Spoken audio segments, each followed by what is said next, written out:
እንደምን ሰነበታችሁ የዝግጅታችን ተከታታዮች። ይህ በየሳምንቱ ለእናንተ የሚቀርበው የሰንበት ትምህርት ክፍል ነው። እንግዲህ ሆፕ ቻናል ኢትዮጵያ ሁልጊዜም የመጽሐፍ ቅዱስ ጥናትን በየሶስት ወሩ በተለያየ አይነት ርዕስ ለእናንተ ይዞ ይቀርባል። በዚህ ደግሞ 3 ወር ላይ ከእግዚአብሔር ጋር ያለንን ግንኙነት ማሳደግ በሚል ርዕስ የተለያየ ርዕሶችን እየነካን እንገኛለን። ለዛሬው የ7ኛው ሰንበት ትምህርት ክፍል ተግባራዊ ጸሎት የሚል ክፍል አለው። ስለዚህ ይህንን በጋራ ከእናንተ ጋር እንወያያለን። ከኔ ጋር ያሉትን በማስተዋወቅ ዝግጅታችንን እንጀምራለን። ከኔ ጎን በኩል ያለው ፓስተር ስንታየው መኮንን ይባላል። ከዚያ በኋላ ደግሞ እህቴ ኢየሩሳሌም ታመናለች። በዚያ ዳር በኩል ደግሞ ወንድሜ ደነበው ገመዶ አለ። እኔም ደግሞ ሳሙኤል ጃለታ በመካከላችሁ በማወያየት እገኛለሁኝ። ከዚያ በመቀጠል እንግዲህ ሙሉ በሙሉ ወደ ሰንበት ትምህርቱ ሐሳብ ከመግባታችን በፊት ፓስተር ስንታየው ጥቅሱን አንብብልንና ከዚያ በኋላ ወደ ሰንበት ትምህርቱ ውይይት ክፍል እንገባለን። እሺ፣ የጥናታችን መግቢያ ጥቅስ መዝሙር 62 ቁጥር 8 ላይ ያለው ሐሳብ ነው። የሕዝቤ ማህበር ሁላችሁ በእርሱ ታመኑ፣ ልባችሁም በፊቱ አብስሱ፣ እግዚአብሔር ረዳታችን ነው ይላል። ይህንን ሐሳብ እንደያዝን አብረን ጸሎት እናደርጋለን። እንጸልይ። ሕያውና ዘላለማዊ አባታችን በዘላለማዊ ፍቅርህ በዘላለማዊ ቸርነትና ምሕረትህ እግዚአብሔር አምላካችን ሆይ እኛንም ልጆችህን ሕዝብህንም ሁሉ ጠብቀህ በሕይወት ተንከባክበህ ለዚህ ጊዜ ለሰዓት ስላደረስከን እጅግ አድርገን እናመሰግንሃለን። አባት ሆይ ይህንን ጥናት አብረውን የሚካፈሉ በየቤቱ ያለውን ሕዝብ በሀገራችን ያለው መላውን ምእመን እግዚአብሔር ሆይ ባሉበት ሁሉ አንተ ትባርካቸው ዘንድ እንለምንሃለን። ጌታ ሆይ ቃልህን እናጠናለን። ቃልህን አንተ በመንፈስ ቅዱስህ አማካኝነት አንተ ግለጥልን። ጌታ ሆይ በመካከላችን ሆነ ለሕዝብህ ለልጆች የሚያስፈልገውን ሁሉ በእኛ በባሪያዎችህ አንተ ተጠቅመህ ትናገር ዘንድ ታስተላልፍ ዘንድ እንለምንሃለን። ጊዜያችንን ሰዓታችንን ሁሉ ተረከብ። በጌታችን በኢየሱስ ክርስቶስ ስም ለዘላለሙ አሜን። እግዚአብሔር ይባርክህ። እንግዲህ ጸሎት እስትንፋስ ነው ይላል ሰንበት ትምህርታችን። ጸሎት እስትንፋስ ከሆነ ደግሞ አንድ ትልቅ ጥያቄ ይጠይቃል። የጸሎት ህይወታችሁ ምን ይመስላል ይላል። ስለዚህ እያንዳንዱ የጸሎት ግንኙነታችን ከእግዚአብሔር ጋር ያለንን ወዳጃዊ ግንኙነት ከእግዚአብሔር ጋር የምናደርገውን አምልኮ እያንዳንዱን ነገር አንደኛው ክፍል ደግሞ ጸሎት ይነካዋል ማለት ነው። እንግዲህ በዚህ ጸሎት ክፍል ውስጥ ጸሎት የማይደርስበት ቦታ የለም። ግን በጣም ብዙ ጊዜ ጸሎትን የምንጠቀምበት ምናልባት ፍርሃት ሲሰማን፣ በአደጋ ውስጥ ስንሆን፣ ስንታመምና በተለያየ አይነት ችግር ውስጥ እርዳታ በሚያስፈልገን ጊዜ ይሆናል። ነገር ግን ጸሎት ግን ዋናው የህይወት ክፍላችን፣ ዋናው ደግሞ የክርስትናችንም መሰረታዊ መንገድ እንደሆነ ያሳያል። ከዚህ አንጻር እንግዲህ ጸሎትን የተለማመዱና ደግሞ ጸሎትን በህይወታቸው የተገበሩ ሰዎች አሉ። አንዱን ዛሬ ኤልያስን ማየት እንችላለን። እንደው ፓስተር እስኪ በኤልያስ የጸሎት ህይወት ላይ አያይዘህ የኛ የጸሎት ህይወት ደግሞ ምን ይመስላል የሚለውን አሳየን። እሺ፣ እግዚአብሔር ይስጥልኝ። ተግባራዊ ጸሎት የሚለው ሐሳብ ከጥቅሱ ተነስተን ስንመለከት ሳለ የሕዝብ ማህበር ሁላችሁ በእርሱ ምን አድርጉ ይላል? ታመኑ። ከዛም ልባችሁም በፊቱ ምን አድርጉ? አብስሱ። ታመኑ ስል በእግዚአብሔር ላይ በእምነት ስንታመን ጸሎታችን ይመልሳል ብለን እንድናምን የሚጠይቅ ነውና ተግባራዊ ጸሎት ምን ያስፈልጋል? በእግዚአብሔር ላይ መታመን ያስፈልጋል። በእግዚአብሔር ስንታመን ነው እንግዲህ እግዚአብሔርን የምንጠይቀው። ያለው የእግዚአብሔር ኃይልና መገኘት እነዚህ ነገሮች እዛ ውስጥ አሉ። ሌላው ጸሎት በእኛ ህይወት ውስጥ እንዴት ነው የምንመለከተው ብለን ስናይ አንደኛ የወይኑ ግንድ አለ፣ እንደገና ደግሞ ምን አለው? ቅርንጫፍ አለ።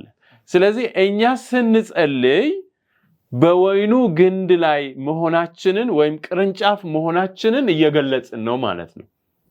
ምክንያቱም ያ ካልሆነ የኛ ጸሎት ፍሬ የለውም። እና በዚህ ሂደት ውስጥ ስንመለከት ሳለ በእግዚአብሔር ቃል ውስጥ የእግዚአብሔር ባሪያ የሆነውን ኤልያስን እናገኛለን። ኤልያስ ደግሞ በመጽሐፍ ቅዱሳችን ስንመለከት ሳለ ጸሎቱ ከተመለሰላቸው ሰዎች መካከል የእምነት ሰው እጅግ ታላቅ የሆነ ሰው እንደሆነ እናገኛለን። ኤልያስ ዝናብ እንዳይዘንብ ለ3 ዓመት ምን ያስደረገ ነው? እንዳይዘንብ ያደረገ ነው። እንደገና ደግሞ ከ3 ዓመት በኋላ ጸልዮ ደግሞ ምን ሲያደርግ እንመለከታለን? እግዚአብሔር ጸሎቱን ሲመልስለት እንመለከታለን። ይሄው ኤልያስ ደግሞ በችግር ውስጥ ሲጸልይ ደግሞ እናገኛለን። በፈተና ውስጥ በተለይ በዚህ በመጽሐፍ ቅዱሳችን ስንመለከት ሳለ በአንደኛ ነገሥት ላይ ሄደን ስናጠና አንደኛ ነገሥት 18 ሄደን ስንመለከት ሳለ አክዓብና የሱ ነቢያቶች የሐሰት ነቢያቶች ያደረጉትን ታሪክ እናገኛለን። ያ ታሪክ ከፈጸመ በኋላ ወይም እነዛ 400 ነቢያቶች ከሞቱ በኋላ እግዚአብሔር ጸሎቱን ከሰማ በኋላ ኤልያስ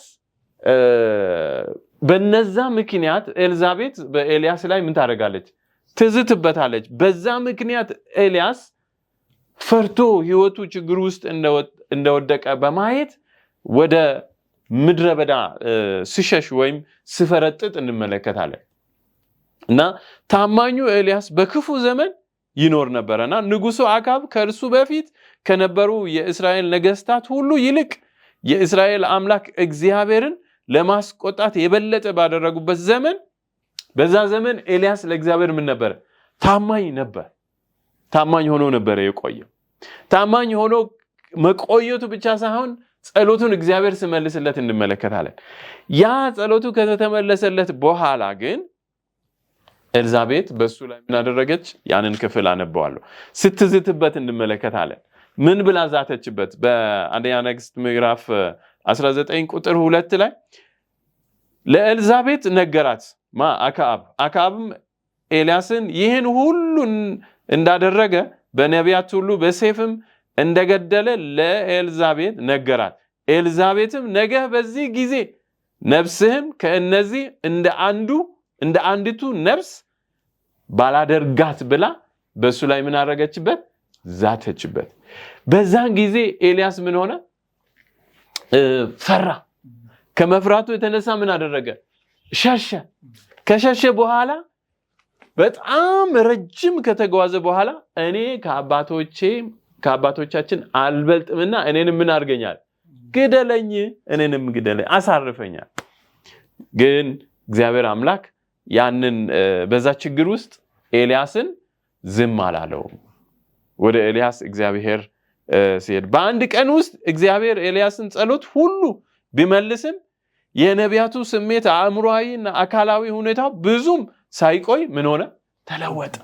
እኔ እዚህ ክፍል ውስጥ ሳጠና የኛን ማንነት ነው የተገነዘብኩት። ሰዎች በጣም ትልልቅ ድንቅ ነገሮች ቢፈጸሙ ነገር ግን የሆነ ሰዓት ላይ ደግሞ እምነታችን ምን ይሆናል? ይወርዳል። ሰው መሆናችንን እንገነዘባለን። ስለዚህ እኛም በጸሎት ህይወታችን አንዴ በጣም ብዙ ጸሎቶች ሲመለሱ፣ አንዴ በእምነታችን ከፍ ብለን ስንታይ፣ አንዳንድ ጊዜ ደግሞ እምነታችን ወደታች በወረደ ቁጥር እግዚአብሔር የተወን መስሎ ሊሰማን አይገባም። ኤልያስ ያንን ሁሉ በሆነበት ሰዓት ኤልያስ በዛን ቀን ከእግዚአብሔር ጋር ታላቅ ድል ቢቀናጅም በደከመው ጊዜ የሞት ፍርሃት በእግዚአብሔር ላይ ያለውን እምነት እንዲሸፍን ፈቀደለት ይላልና የሞት ፍርሃት የኤልያስን ህይወት እንደሸረሸረው እንመለከታለን። እግዚአብሔር በረራይና በእንክብካቤ ወደ እርሱ በመምጣት ምግብና ውሃ መስጠቱ እንመለከታለን። ቁጥር 19:5-6 ሄደን ስንመለከት ሳለ እግዚአብሔር አምላክ ኤልያስ የዚህን ያክል ቢፈረጥጥም እግዚአብሔር ደግሞ ከኤልያስ ጋር ነበረ። እሱ ጋር ሄደ። ከዛ ምን ያደረገ? የሚያስፈልገውን ምግብ ውሃ ሰጠው ይላል። ከዛ ኤልያስ ያንን ተመገበ። እንደገና ምን አደረገ ይላል? ተመልሶ ተኛ ይላል። ያንን አሁንም ተመገበ። ተመልሶ እንደገና ኤልያስ ስተኛ እንመለከታለን። እግዚአብሔር እኛ ነገሮቻችን በቃ የኛ ጉዳይ አበቃ በምንልበት ጊዜ እንኳን እግዚአብሔር ከኛ ጋር ነው። ኤልያስ ሞትን ነበር የፈለገው፣ ግን እግዚአብሔር ከኤልያስ ጋር እንደነበረ እንመለከታለን። የኤልያስ አምላክ የሚራራለት አምላክ እንደሆነ እንመለከታለን። በዚያ ምግብ እስከ 40 ቀናት 40 ሌሊት ድረስ ቆየ ይላል። አስቡት፣ በዛ በተመገበው ምግብ ኤልያስ ለስንት ጊዜ ቆየ? ለ40 ቀን ለ40 ሌሊት እንደቆየ እንመለከታለን። በጉዞ እንደቆየ እንመለከታለን። በጣም በተለየ መንገድ ነበረ እና አንዳንድ ጊዜ በህይወታችን ውስጥ እግዚአብሔር በጣም ቀጥተኛ ኃይለኛና የማይካድ በሆነ መንገድ መልስ ይሰጣል። እምነታችን ያጠነክራል። እናም በህይወታችን ውስጥ የእግዚአብሔር ብርታት እንመለከታለን፣ የእግዚአብሔር ክንድ እንመለከታለን፣ የእግዚአብሔርን ኃያልነት እንመለከታለን።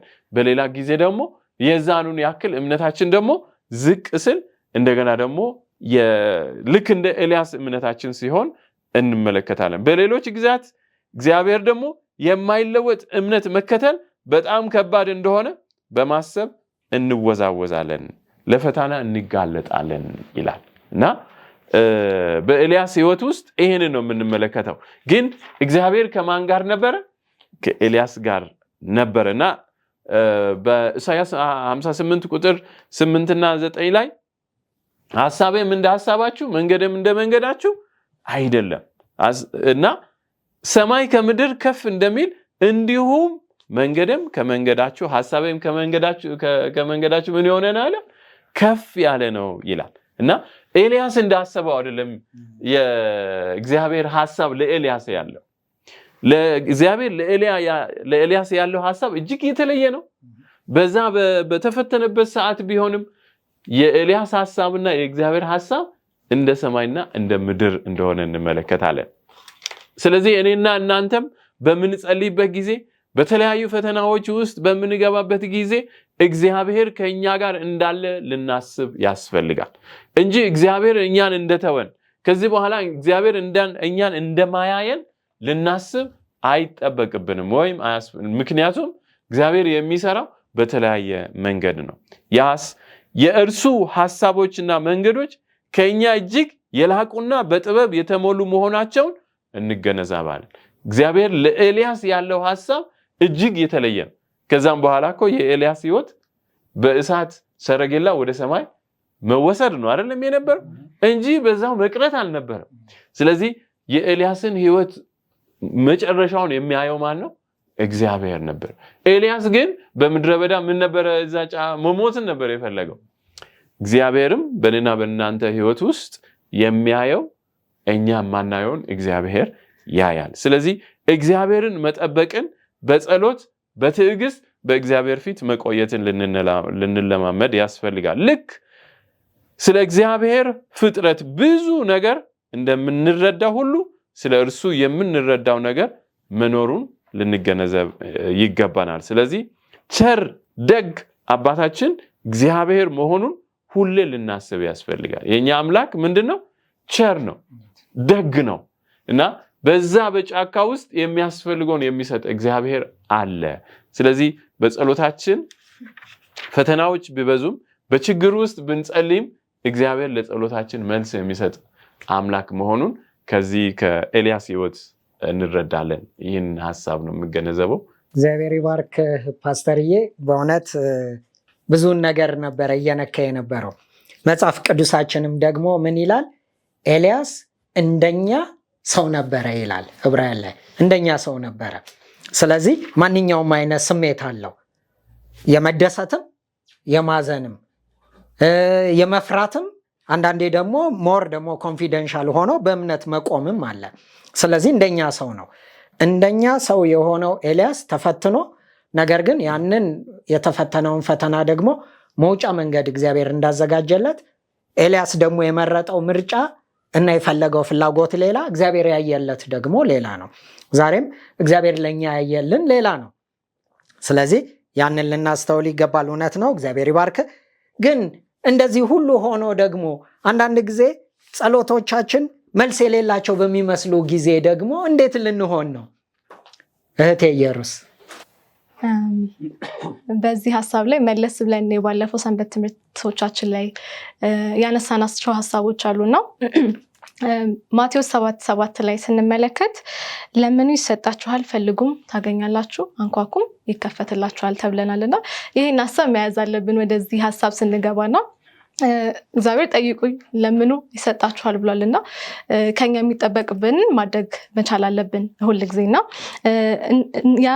ከዛ ደግሞ ስንመለከት ደግሞ ከመጽሐፍ ቅዱሳችን ውስጥ የሐናን ታሪክ እንመለከታለንና ሐና እንግዲህ ለብትፈልገው ነገር እግዚአብሔር እንዴት በጽናት የጠየቀች ታማኝ ሴት እንደሆነች እንመለከታለንና ኢቭን እንኳን ጸሎቷን ያልሰማ በሚመስላት ጊዜ እንኳን የጸናች ሰው ናትና ብዙ ጊዜ እንግዲህ ጸሎቶቻችን መልሰን ያላገኘንባቸው መስለውን ትተናቸው ሊሆን ይችላል። በቃ እግዚአብሔር ፍቃዱ አይደለም ወይም እግዚአብሔር ጸሎቴን አይሰማም ብለን የምንተውባቸው ጊዜያቶች አሉና አንዳንዴ ደግሞ እንደ ሐና መጽናት ይኖርብናል።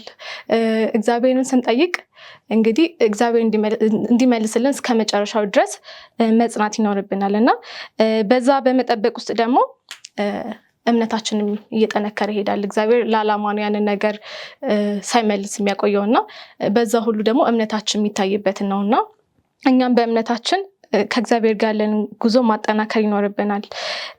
ሌላው ደግሞ እንግዲህ ወደ መግቢያ ጥቅሳችን ነው የምንመለሰውና መዝሙር 62:8 ላይ ቀደም ስናነሳ በእግዚአብሔር ታመኑ ይላልና እግዚአብሔር መጠጊያችን ስለሆነ የልባችሁን ሐሳብ ለእርሱ አቅርቡ ይላልና መታመን የሚለውን ነገር እዚህ ጋር እንመለከታለንና መታመን እግዚአብሔር እንደሚያደርግልን የጠየቅነው ነገር እንደሚሆንልን አምነን መቀበል ነውና በእግዚአብሔር ላይ መታመንንም መለማመድ መቻል እንዳለብን በዚህ ውስጥ ማለት ነው። ጸሎትን ስንጸልይ መጽናት እና ደግሞ በእግዚአብሔር ላይ መታመንም ላይ ማየት እንዳለብን እንመለከታለንና አንዳንድ ጊዜ ደግሞ ጸሎታችን የማይመለሱበት ጊዜ ይኖራሉ ከራሳችን ችግር የተነሳ ማለት ነው።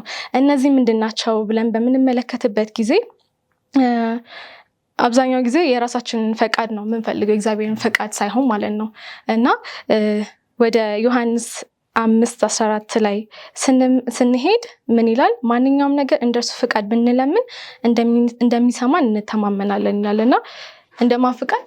እንደ እግዚአብሔር ፈቃድ ማለት ነውና ብዙ ጊዜ የራሳችንን ስጋዊ ፍላጎቶቻችን ስለምናስቀድም እግዚአብሔር እንደዛን ጸሎቶች ላይሰማ ይችላልና የእግዚአብሔርን ፈቃድ በህይወታችን ማስቀደም ስንጸልይም የእግዚአብሔር ፈቃድ በህይወታችን እንዲሆን መጸለይ መቻል እንዳለብን ይሄንን ማስገባት እንዳለብን በህይወታችን ውስጥ ይሄንን መለማመድ መቻል አለብንና ሌላው ደግሞ የልባችንን ሐሳብ መመርመር ሰው ምሳሌ 16:2 ላይ ሰው የሚያደርገው ሁሉ ትክክል ሊመስለው ይችላል ይላል። ነገር ግን እግዚአብሔር ዓላማውን ይመዝናል። የምንጠይቅበት መንገድ ዓላማው ምንድነው? ይሄ የጸሎታችን ነገር ዓላማው ምንድነው? እግዚአብሔር የሚያስከብር ነው ወይ የሚለው ወይስ ይሄ የኛ የምድራዊ ፍላጎታችንን ምናስቀጥልበት ነው ወይ የሚለውን ነገር እግዚአብሔር ይመዝናልና ሁላችንም ስንጸልይ ምንድነው የሚለውን ነገር ከራሳችን መነጋገር አለብን እና ልባችንን መመርመር አለብን ይላልና ሌላው ሰንበት ትምህርታችን የሚያነሳው እዚህ ላይ የምትንከባከቡት ኃጢአት እንዳለ ራሳችሁን መርምሩ ይላልና ብዙ ጊዜ ይኖሩናል ሳይሆን አሉን ኃጢአቶችና ይሄ ሁሉ ጊዜ እየተለማመድናቸው የመጡ ኖርማል ያደረግናቸው ኃጢአቶች ይኖራሉና እነዚህን ኃጢአቶች ከውስጣችን ማስወገድ አለብን። ጸሎት በዛ በኃጢአት ሁኔታ ውስጥ ተዘፍቀን የእግዚአብሔርን ምላሽ የምንጠብቅበት ሳይሆን መጀመሪያ ኃጢአታችንን ተናዘን ከዛ ደግሞ የእግዚአብሔርን ፍቃድ የምንጠይቅበት ነውና ከውስጣችን ያሉ ነገሮችን በውስጣችን ያሉ ክፋትን ከራሳችን ልናስወግድ ይገባልና ምሳሌ 15:29 ላይ የሚናገረው ይሄ ነውና ክፋትን ከራሳችን ከልባችን ልናወጣ ኃጢአታችንን ልናዘዝ እንደሚያስፈልግ ይናገራል እና ሌላው ደግሞ በእግዚአብሔር ቃል መኖር እንደሱ ሐሳብ መመላለስ እንዳለብን አንዳንዴ ከእግዚአብሔር ፍቃድ እንወጣና ነገር ግን የምንፈልገው ነገር ሲኖር ብቻ ወደ እግዚአብሔር መተን የምንጸልይባቸው ጊዜያቶች አሉ። ቅድም ሳሚ እንዳነሳው ማለት ነውና ከጸሎታችን በፊት ግን ራሳችንን መፈተሽ መቻል እንዳለብን ኑሯችን ድርጊቶቻችን እንዴት ነው በእግዚአብሔር ቃል ነው ወይ እየተመላለስን ያለ ነው የሚለውን ነገር መፈተሽ ይኖርብናል። በዚህም ሐሳብ ላይ ዮሐንስ 15:7 ላይ በእኔ ብትኖሩ ቃሌም በእናንተ ቢኖር የፈለጋችሁትን ብትለምኑ ታገኛላችሁ ይላልና በእግዚአብሔር ቃል መኖር መመላለስ መለማመድ መቻል ይኖርብናል። እና ሌላው ቅድም እንዳነሳ ነው ስንጸልይ ደግሞ በእምነት መሆን መቻል አለበት። ያለ እምነት ጸሎት ኃይል አለው ብዬ አላምንም እና እምነት እጅግ የጸሎታችን እጅግ ዋናው ክፍል ነውና በእምነት የጸለየውን ነገር ደግሞ እግዚአብሔር እንደሚሰማን ዕብራውያን 11:6 ላይ ምን ይላል? ያለ እምነት እግዚአብሔርን ደስ ማሰኘት አይቻልም። ወደ እግዚአብሔር የሚቀርብ ሰው እግዚአብሔር መኖሩና እርሱን ለሚፈልጉ ሰዎች ስጦታን የሚሰጥ መሆኑን ማመን አለብን ይላልና ስንጸልይ እምነት ያስፈልገናል። ያለ እምነት ደግሞ እግዚአብሔርን ደስ ማሰኘት አንችልም። ሌላው ደግሞ ቅድም ካነሳነው ጋር አንፃር ልባችንን በትዕቢት መንፈስ ሳይሆን ልባችንን ዝቅ ባለ መንፈስ ወደ እግዚአብሔር ፊት ስንቀርብ የልባችን ትህትና ያስፈልጋል ማለት ነውና ይህንንም መፈተሽ መቻል እንዳለብን ነው። እና በመጨረሻም ደግሞ ላነሳ የምፈልገው ነገር ደግሞ እግዚአብሔር ፊት ስንቀርብ እንግዲህ ሌሎችንም ይቅር ማለት መቻል እንዳለብን በልባችን ይሄ ቂምና ቁጣ ይዘን በእግዚአብሔር ፊት መቅረብ እንደሌለብን እና ሌሎችን የበደሏችሁን ይቅር በሉ እንደሚለው እኛም ይቅር የምንባለው ሌሎችን ይቅር ስንል ነውና በልባችን ያለውን ነገር ይቅር ማለት መቻል እንዳለብን ይነግረናል ሰንበት ትምህርታችን። በመጨረሻም ግን ልናስተውለው የሚገባ 2 ነጥቦች አሉ። አንደኛው ምንድነው? ማቴዎስ ቀደም ካነበብነው ላይ ማቴዎስ 7:9-11 ስንመለከት ከእናንተ መካከል ልጁ ዳቦ ቢለምነው ድንጋይ የሚሰጠው ማን ነው? አሳ ቢለምነውስ እባብ ይሰጠዋልን? እንግዲህ እናንተ ክፉዎች ሆናችሁ ሳለ ለልጆቻችሁ መልካም ነገር መስጠት ካወቃችሁ ታዲያ በሰማይ ያለው አባታችሁ ለሚለምኑት እንዴት አብልጦ መልካም ነገርን አይሰጣቸውም? እንግዲህ ሰዎች ሊያደርጉላቸው የምትፈልጉትን ሁሉ እናንተም ለእነርሱ እንዲሁ አድርጉላቸው። የሕግና የነቢያት ትምህርት የሚሉትም ይህንኑ ነው ይላልና እዚህ ላይ እንግዲህ ሀሳባችን የሚያጠቃልል ነጥብ እናገኛለን እና እግዚአብሔር ሁልጊዜም ለእኛ የተሻለውን ነገር ያውቃል፣ የሚያስፈልገንን ያውቃልና እኛ ራስን ዝቅ በማድረግ በትህትና ያሉብንን ችግሮች ያሉብንን ኃጢአቶች በእግዚአብሔር ፊት ይቅር እንዲለን በሱ ፊት አቅርበን ጥያቄዎቻችንም ደግሞ እንዲመለሱ በእምነት በእግዚአብሔር ፊት በምንቀርብበት ጊዜ እግዚአብሔር እንደሚመልስልን በዚህ በቃሉ ይናገራልና በመጨረሻም ሮሜ 8:28 ላይ እግዚአብሔር ለሚወዱት እንደ ሐሳብም ለተጠሩት ነገር ሁሉ ለበጎ እንዲደረግ እናውቃለን ይላልና ነገር ሁሉ ለበጎ እንደሚደረግ ግን የሚደረገው ደግሞ እግዚአብሔርን ለሚጠሩ እንደ ሐሳቡም ለተጠሩ ነውና ህይወታችንን መፈተሽ መቻል አለብን። የጸሎት ህይወታችን ይበልጥ እንዲጠነክር ለጥያቄዎቻችን መልስ እንድናገኝ ከእግዚአብሔር ጋር ያለን ግንኙነት ወሳኝ ነውና በዚህም ደግሞ ያለንን ግንኙነት ማሻሻል እንችላለን። በእነዚህ ሐሳቦች ተነስተን ራሳችንን በመመርመር ከእግዚአብሔር ጋር ያለንን ግንኙነት ማስተካከል እንችላለን። እግዚአብሔር አብዝቶ ይባርክሽ እህቴ ኢየሩስ። እውነት ነው፣ አንዳንድ ጊዜ ጸሎቶቻችን በጣም ሲዘገዩ በብዙ አንግል ልናያቸው ይገባል። አንደኛው ከራሳችን አንጻር ነገሮችን እናያቸዋለን። ችግሩ የቱ ጋ ነው ብለን ራሳችንን እንድንፈትሽ መንገድ ይሆነናል። ሁለተኛው ደግሞ በራሱ የእግዚአብሔር ፈቃድ ነው አይደለም የሚለውንም እናይበታለን። ስለዚህ ብዙውን ነገር እናያለን። እንደውም አንድ መዝሙር አስታወሰኝ ከመዝሙር መጽሐፋችን ለእንባዬ ዋጋ ያጣው ጸሎቴን ያልሰማ ቢመስለኝ አይደለ? ነገር ግን አምናሃለው በችግሬ ሁሉ እንደምትረዳኝ አምናሃለው የሚል መዝሙር አለና እንግዲህ አንዳንድ ጊዜ ለእንባችን ራሱ ዋጋ ያጣን ጠላት ሊያስመስል ይችላል። እግዚአብሔር እንደረሳን ዲያብሎስ ብዙ ጊዜ ሊነግረን ይችላል። ነገር ግን እምነታችንን ልናጠነክር ይገባል።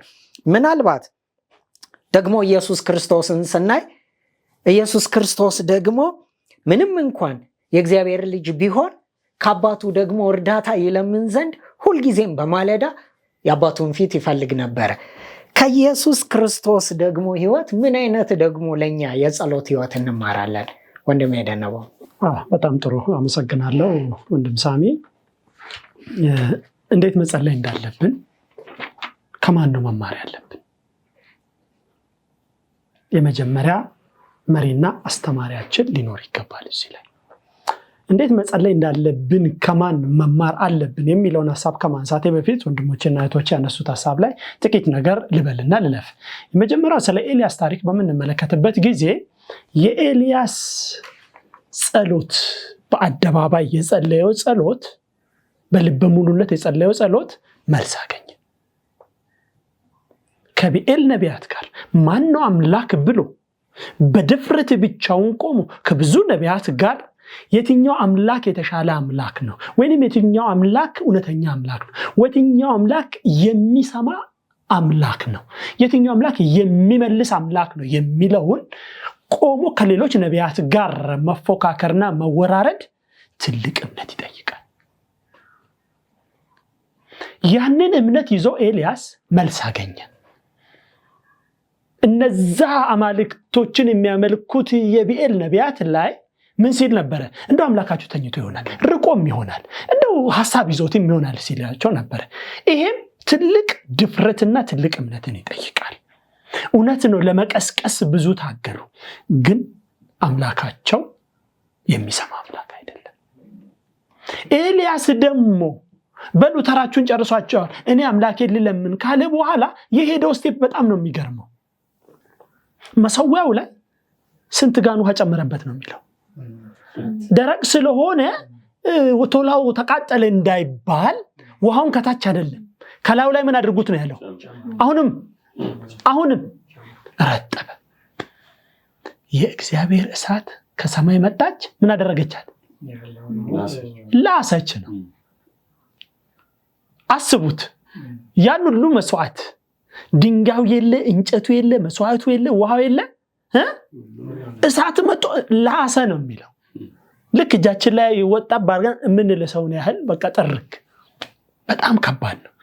ያ እምነት ነው እንግዲህ ነቢያቶች ውርርዱ የኛ እውነተኛ አምላክ ከሆነ እናንተ ለኛ ትገዛላችሁ፣ የእናንተ እውነተኛ አምላክ ከሆነ ደግሞ እኛ እንገዛለን ነው ጥያቄው። በዛ ሂደት ውስጥ ምን ተፈጠረ? የኤልያስ አምላክ አሸናፊ ሆነ በአደባባይ። የሚቀጥለው ስቴፕ ነው ፓስተር ያነሳው። ያን ሁሉ ያደረገው ኤልያስ መጨረሻ እኔ ከአባቶቼ አልበልጥም ከማን እበልጣለሁ አሳረፈኝ አለ። ረጅም መንገድ ሄደ፣ ደከመው፣ ተኛ። እግዚአብሔር እዚህ ጋር እምነትን አይቶ የሚያበላ አምላክ ነው። ቁርአን አዘጋጅቶ ምግብ የሚሰጥ አምላክ ነው። ሰጠው። ምን አለው? ሁለተኛውን ምግብ ሲሰጠው ተነስ፣ የምትሄደው መንገድ ረጅም ነውና አሁንም ብላ፣ በርታ፣ ተነስ። በላ፣ በርታ፣ ተነሳ፣ ሄደ። 40 ቀን ሙሉ የሚጓዝበትን ጉልበት ሰጠው። ለዛ ነው እምነታችን ጸሎታችን ያልተመለሰ የሚመስልን አንዳንድ ጊዜ ተነስተዋል። ኢየሩሳሌም አንስታለች። አንድ ነጥብ ብቻ ልጨምር።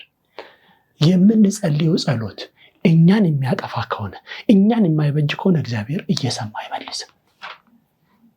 ብዙ ጊዜ ይሄን ነው የምናስበው። ፍላጎታችንን ነው አለች ኢየሩሳሌም። ትክክል። ሰልፍ ኢንተረስት ወይንም የግል ሐሳብን ወይንም የግል ፍላጎትን ማዕከል ያደረገ ጸሎት ስለሆነ እንደሚያጠፋን እግዚአብሔር ስለሚያውቅ አይመልስም። የባላምና የባላቅን ታሪክ እኮ ስንመለከት ይሄንን እኮ ነው። እርገም ሲባል ገንዘቡን ተመኝቶ መርገም ፈለገ። እግዚአብሔር ግን እንደማይበጀው ስላወቀ ምርቃትን ባፉ ሲያስቀምጥ እንመለከታለን። ይሄን ሁሉ ካደረገ በኋላ እንዴት መጸለይ እንዳለብን ክርስቶስ ራሱ ሲያደርግ ሳሚ ቅድም አንስተዋል። በምድረ በዳ ይጸልይ ነበረ፣ ብቻውን ይጸልይ ነበረ፣ ሌሊት ይጸልይ ነበረ። ሁል ጊዜ ከአባቱ ምን ይጠይቅ ነበረ? እርዳታን ይጠይቅ ነበር። የጸሎቱ ማዕከልስ የትኛው ነው ካልን እንዲህ ጸልዩ አለ።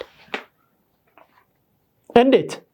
ማቴዎስ ምዕራፍ 6 ቁጥር 9 ጀምሮ በሰማይ የምትኖር አባታችን ጸሎቱን እናውቀዋለን ብላችሁ ለእናንተ ለመድገም አይደለም፣ ግን ስንጸልይ እንዴት ነው መጸለይ ያለብን? ልጆችን ራሱ እኮ ጸሎት የምናስተምረው በአባታችን ወይ ነው።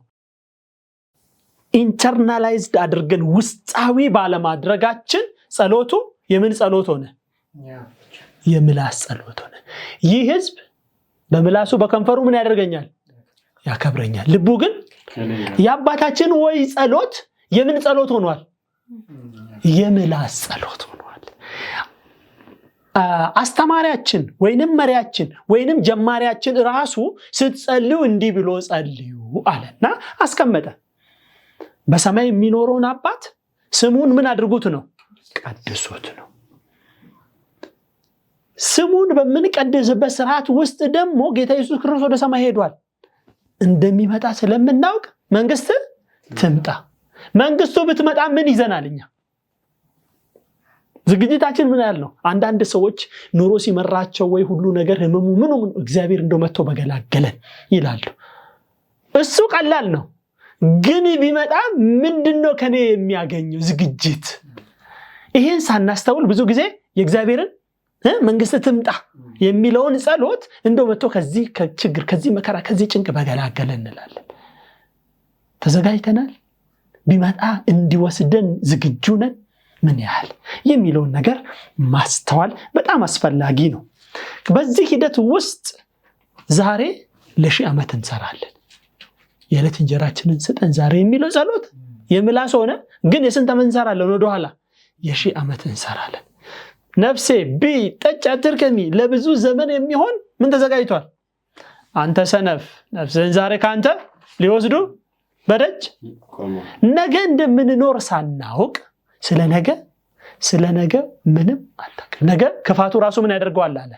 በጸሎታችን ሂደት ውስጥ እነዚህ ነገሮች የነገን ክፋት እያስተዋለን ስንሰራ ስናቅድ ለረጅም ስንሰራ ለዛሬ መስራት መቻል አለብን። ለረጅም እያቀድ ለረጅም ዓመት ማቀድ የለብንም። አይ ማቀድ አለብን።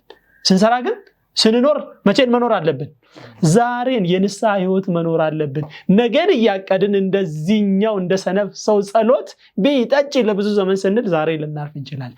ብናርፍ ምን ይዘን እናርፋለን የሚለው ነው። መንገዳችን በጸሎታችን ሂደት ውስጥ ዘመኖች ክፎች ናቸውና ዘመኑን ዋጁ እንደተባለ ሁሉ ከክፉ ሁሉ አድነን የሚል የጸሎታችን እምብርት መሆን መቻል አለበት። በዚህ ሁሉ መንግስት ያንተ ናትና ክብር ምስጋና ሁሉ ለዘላለሙ አሜን። መንግስቱን ክብሩን ለሱ መስጠት አለብን።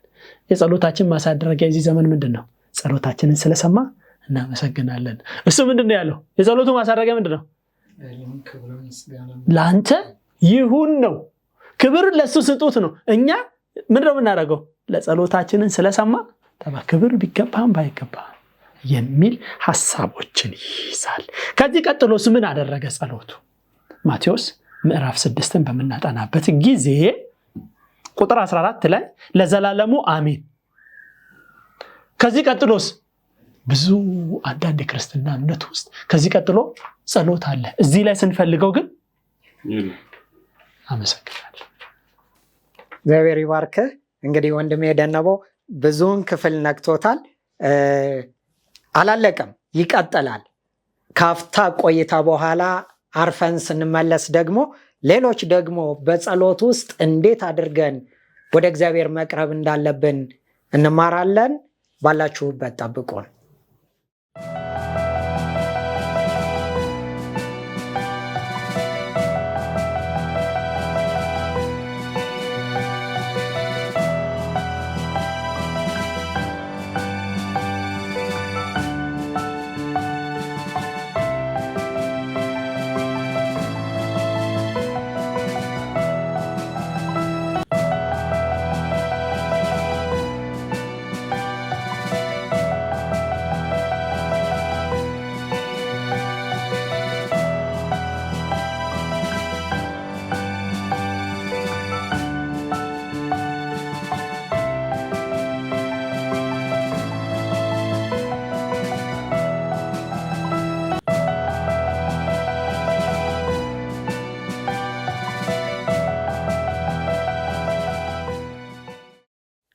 እንግዲህ የዝግጅታችን ተከታታዮች ካፍታ ቆይታ በኋላ በድጋሚ ተገናኝተናል። እየተወያየን ያለነው ስለ ጸሎት ህይወት ነው።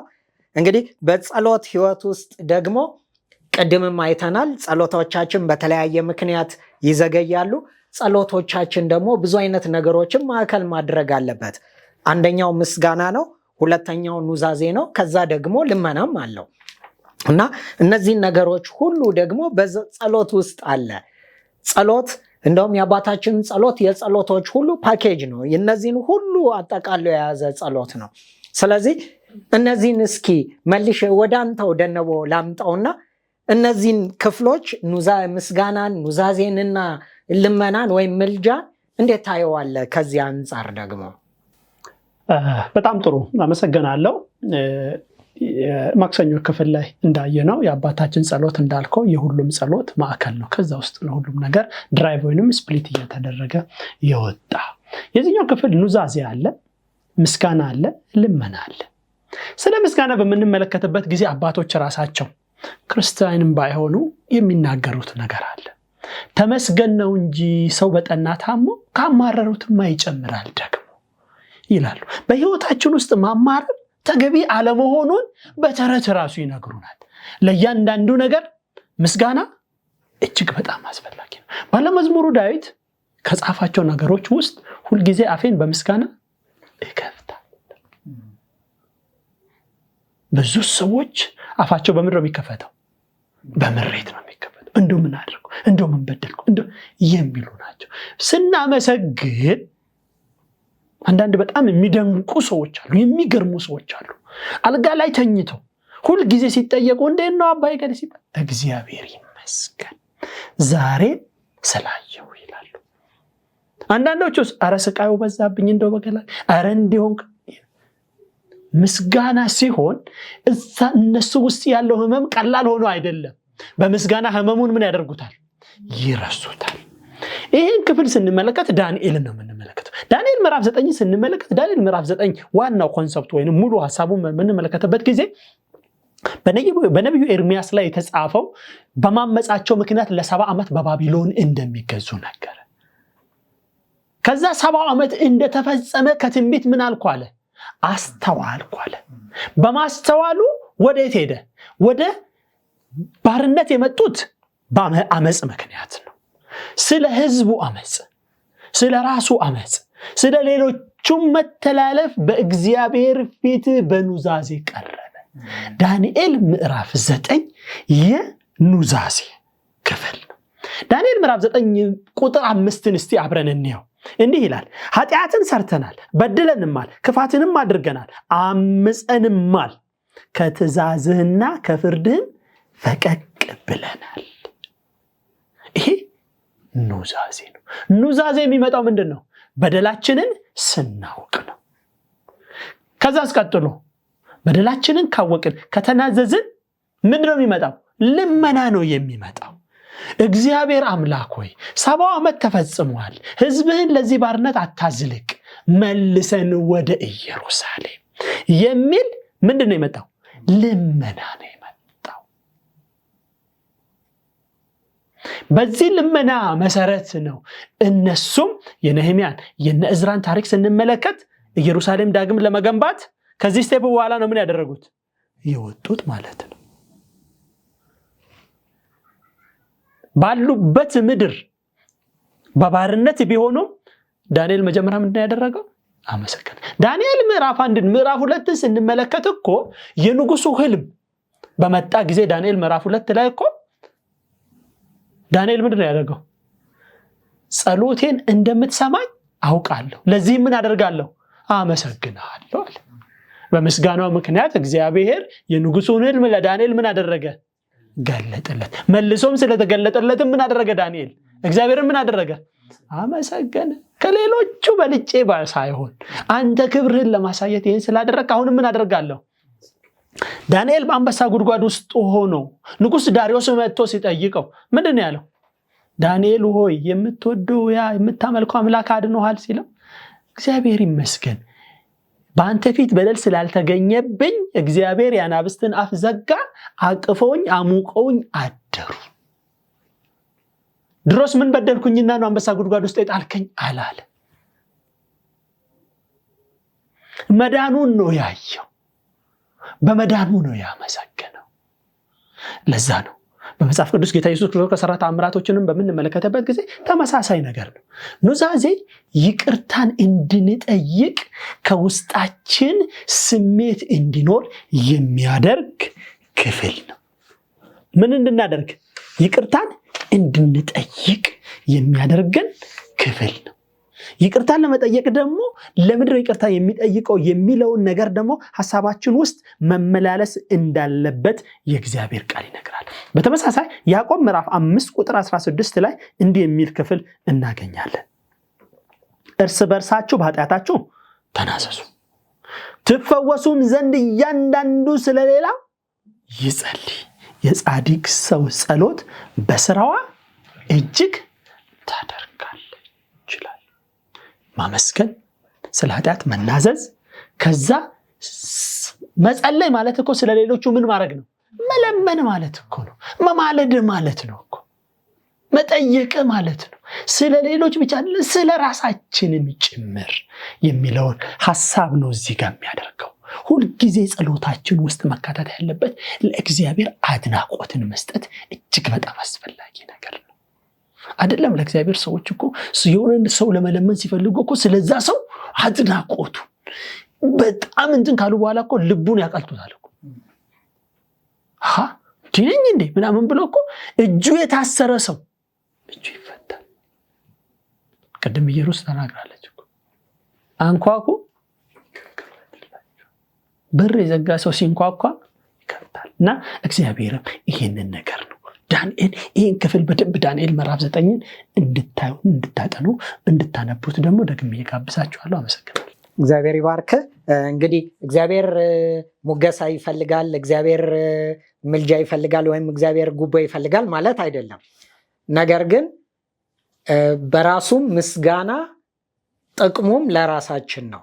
ምክንያቱም ላለው ይጨመርለታል ይበዛለታልም፣ ለሌለው ያ ያለው እንኳን ይወሰድበታል። ስለዚህ ብዙ ባመሰገንን ቁጥር ብዙ ይጨመርልናል። ኢቨን ለጠላታችን ምስጋናችንን አይደለ ደግሞ ለአምላካችን ደግሞ ልመናችንን እናቅርብ። ምክንያቱም ጠላት ሁሌም የሚፈልገው ውድቀታችንን ስለሆነ ሁሌም በጠላት ፊት አመስጋኝ እንሁን። ትልቁ ነገር እንደውም አሁን እንግዲህ ጸሎት ብዙ አይነት ነገር ነው ብለናል። የቤል ነቢያትም ይጸልያሉ፣ ትንቢት ይናገራሉ፣ ያሸበሽባሉ፣ ይዘምራሉ፣ የተለያየ አይነት የአምልኮ ስርዓት ያደርጋሉ። ኤልያስም ልክ እንደዚሁ ዛሬም ልክ እንደዚህ የተደበላለቀ አይነት ጸሎቶች አሉ። በዚህ በኩል ይጸልያል፣ በሌላም በኩል ይጸልያል። ሁሉም ጸላይ ነው። ግን እውነተኛው ጸሎት ምን አይነት ነው? እና ጸሎት ላይ ብዙ አይነት ጥያቄዎች ይነሳሉ። እንደው ጥርት አድርገን ከመጽሐፍ ቅዱስ አንጻር እነዚህን ጥያቄዎች እንዴት መመለስ እንችላለን? ፓስተርዬ፣ አንተ እንደገለጽከው ስለ ጸሎት በጣም ብዙ ጥያቄዎች ይነሳሉ። ከሚነሱ ጥያቄዎች መካከል አንዱ እግዚአብሔር አስቀድሞ ሁሉን እያወቀ ምንድን ነው የምጠይቀው? እሱ እኮ ሁሉን ያውቃል። እውነት ነው፣ እግዚአብሔር ሁሉን ያውቃል። ምንም ይሄ ጥያቄ የለውም። እግዚአብሔር ሁሉን አዋቂ አምላክ ነው። ነገር ግን የምንጸልየው ጸሎት እግዚአብሔርን ወደ እኛ እንዲመጣ ወይም ወደ እኛ እንዲወርድ ሳይሆን እኛን ወደ እግዚአብሔር እንዲወስደን እኛን ወደ እግዚአብሔር ከፍ እንዲያደርገን የምንጸልየው ነው። እኛ በእግዚአብሔር ልብ ውስጥ ወይ እግዚአብሔር በእኛ ልብ ውስጥ እንዲሰራ የሚያደርግ ነው ጥያቄያችን የምንጠይቀውና ጸሎት በብዙ መልኩ የተለያዩ ጥያቄዎች እግዚአብሔር ቢያውቅም ነገር ግን እንድንጸልይ የሚያበረታታል ነው። በእርግጥ እግዚአብሔር ፍላጎታችንን፣ ምኞታችንን፣ ሁሉንም ነገር ምን ያርጋል? ያውቃል። የልባችንን እያንዳንዱን ፍላጎት ያነባል። ሆኖም ጸሎት ለኛ መልካም ነው። አንድ መረዳት የሚያስፈልገን ነገር ምንድነው? ያም ቢሆን እንኳን ጸሎት ለኛ ምንድነው? መልካም ነው። ያ መልካም መሆኑን መረዳት ያስፈልገናልና እግዚአብሔር ስለኔ ሁሉን ያውቃል ብዬ በእግዚአብሔር ፊት ቀርቤ የልቤን ከማብሰስ ወደ ኋላ ልል አይገባኝም። ስለዚህ በህይወታችን ውስጥ በጥድፊያው መካከል ቆም ብለን እውነት ነው አይደለ? አሁን ያለንበት ዓለም እጅግ በጥድፊያ የተሞላ ነው።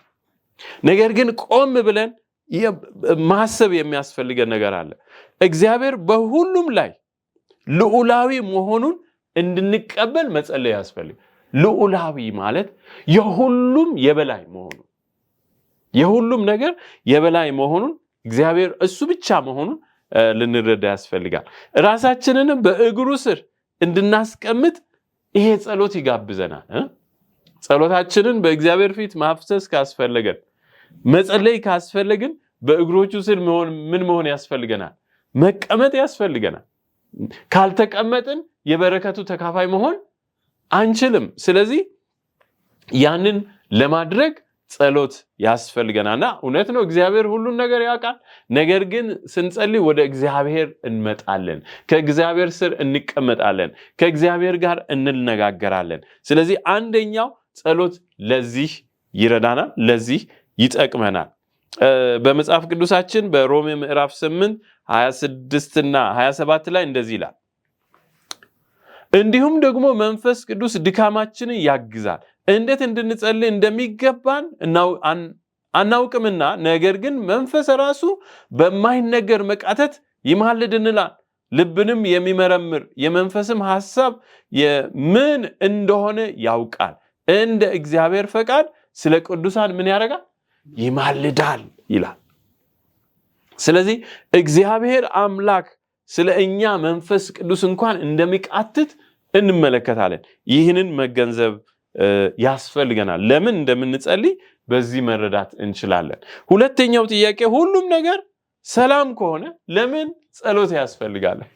ይሄ የብዙ ሰዎች ሁኔታ ነው። እንደውም ሰው ራሱ በተፈጥሮ እንዲህ አይነት ባህሪ ያለው ሁሉም ነገር ከተመቻቸለት በቃ ምንም መጸለይ እንደውም በአንዳንዱ ሰው በቃ እሱማ የተባረከ ነው፣ በቃ ምንም የጎደለ ነገር የለም። በነገራችን ስለጎደለን ብቻ ነው እንደ በእግዚአብሔር ፊት የምንጸልየው? ስናጣ ብቻ ነው እንደ ወደ እግዚአብሔር የምንመጣው? ይሄ ትክክለኛ ሐሳብ አይደለም። ቢኖረንም ባይኖረንም፣ ቢመቸንም ባይመቸንም፣ ቢሞላም ባይሞላም ግን ወደ እግዚአብሔር ልንመጣ ልንጸልይ ያስፈልጋልና ስለዚህ ይሄንን መገንዘብ ያስፈልጋል። አንዳንድ ጊዜ ባለፈው ትምህርታችን አይተነዋል።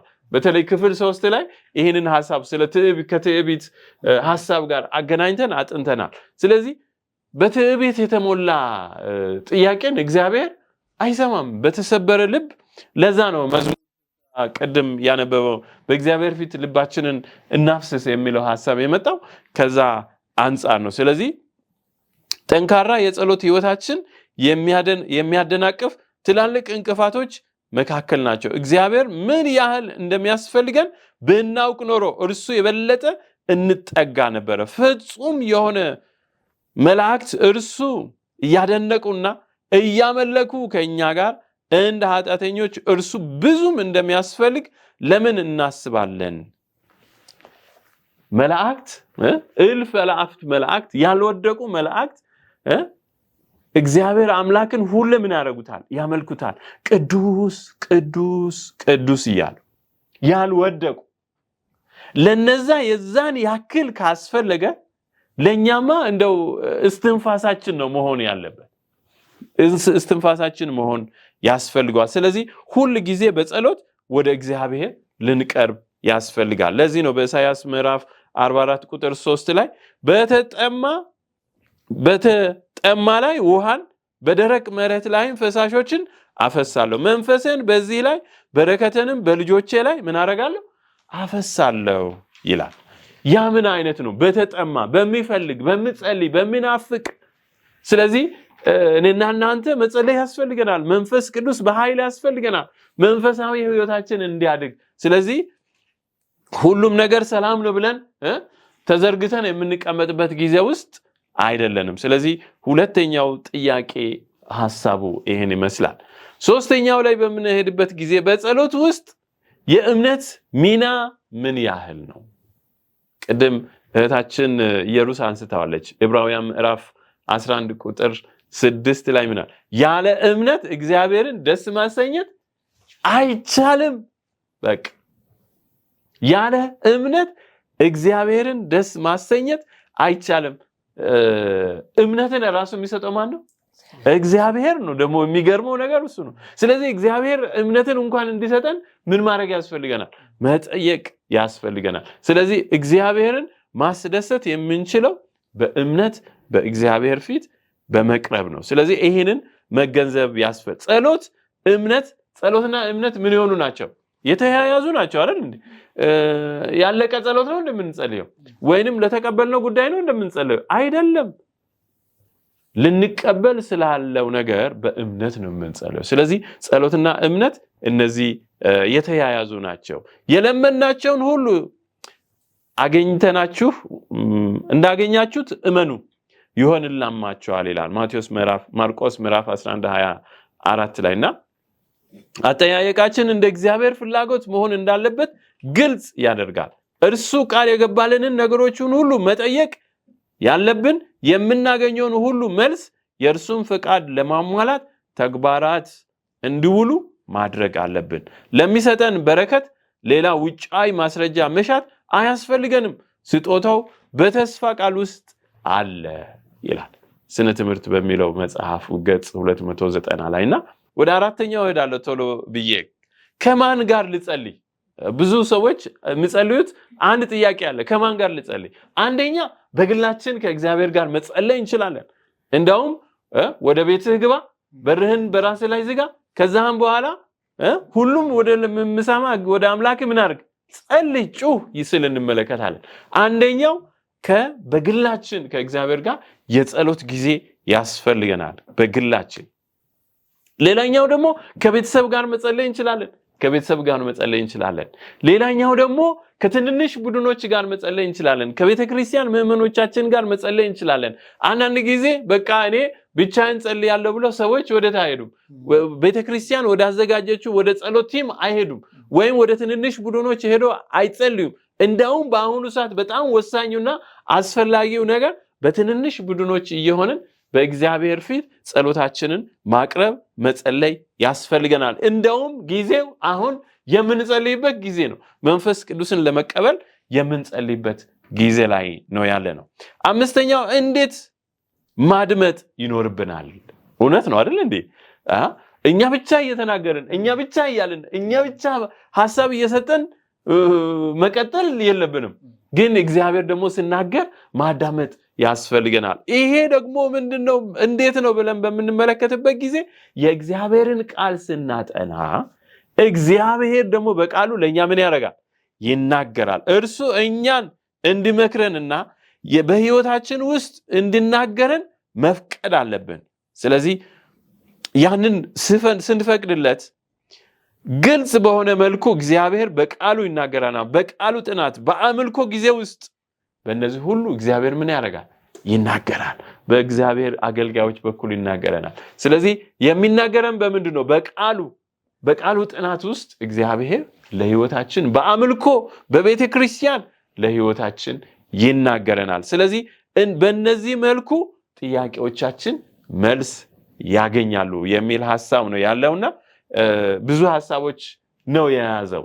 ስለዚህ በዚህ መልኩ ጥያቄዎቻችን መልስ ያገኛሉ ለማለት ነው። አመሰግናለሁ። እግዚአብሔር ይባርክ ፓስተርዬ። ምናልባት እህቴ ኢየሩስ ከነዚህ አንጻር እንግዲህ ጸሎት ምን ይመስላል ወይም ደግሞ አጠቃላይ ሐሳቡ ምን ይመስላል? ጥቂት ደቂቃ ልስጥሽ። እንግዲህ ሐሳባችንን ወደ ማጠቃለሉ ስናመጣ ጸሎት እንግዲህ ከእግዚአብሔር ጋር እንደ ጓደኛ መነጋገር ነው ብለናል። ያለንን የልባችንን ለእግዚአብሔር መናገር ነውና ያንን ስንናገር ደግሞ እንዴት ነው መሆን ያለበት የሚለውን ፓርት እያየን ነበር። ተግባራዊ ጸሎት እንዴት መሆን አለበት የሚለውን እያየን ነው የመጣ ነውና እንግዲህ ጠቅለል ስናደርገው ተግባራዊ ጸሎት እንግዲህ ፕራክቲስ ማድረጉ ላይ ነው። እንግዲህ የተማርነውን ነገር አሁን በህይወታችን ውስጥ ልምምድ ማድረግ ላይ ነን እና ስንለማመደው ደግሞ እንዴት ነው መሆን ያለበት? እንግዲህ መጀመሪያ ራሳችንን መፈተሽ አለብን። በምን አይነት መንገድ ላይ ነው ያለነው? እግዚአብሔርን ደስ የሚያሰኝ ነገር ላይ ነን ወይ የሚለው መመርመር አለብን። ከዛ በኋላ ደግሞ ራሳችንን ለእግዚአብሔር መስጠት መቻል አለብን። ያለብንን ኃጢአቶች መናዘዝ፣ በምስጋናም በእግዚአብሔር ፊት መቅረብ እንዳለብን ተምረናል እዚህ ሰንበት ትምህርታችን ላይ።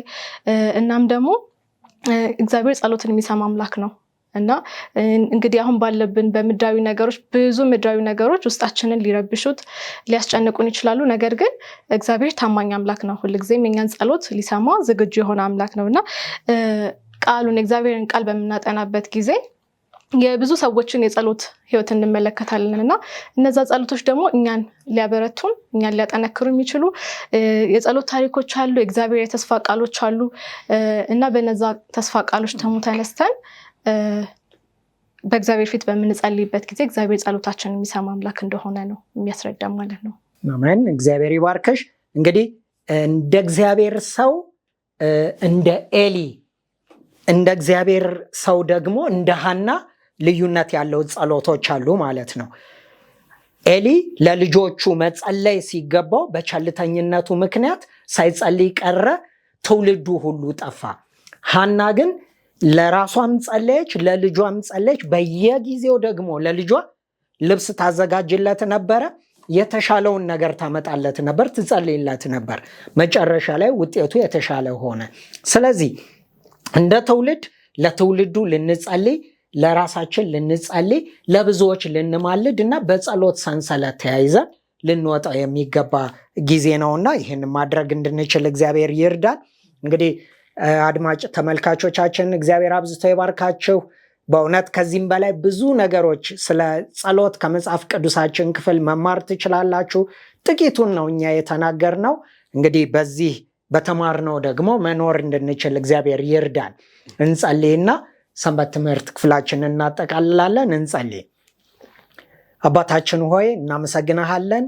ከቃል ብርሃን ስላስተማርከን ተመስገን። ጌታ ሆይ ሰምተናል። የሰማነውን ደግሞ በእምነት ተለማምደን አንተን ማክበር እንድንችል እርዳን። በእውነት ጌታ ኢየሱስ እንዴት መጸለይ እንዳለብን አስተምሮናል። ዛሬም ጌታ ሆይ ጸሎትን አስተምረን ብለናል። እምነት ቢጎለን እምነት እንጨምርልን፣ ያላወቅነው ቢኖር ደግሞ ግለጥልን። ነገር ግን እንደ ኤሊ በቸልተኝነት እንዳንጠፋ፣ ትውልዱን እንዳንጠፋ፣ ለምድራችን፣ ለሕዝባችን፣ ለመሪዎቻችን፣ ለሁሉም ነገር መጸለይና መማለድ እንድንችል እርዳን። በክርስቶስ ኢየሱስ ስም አሜን።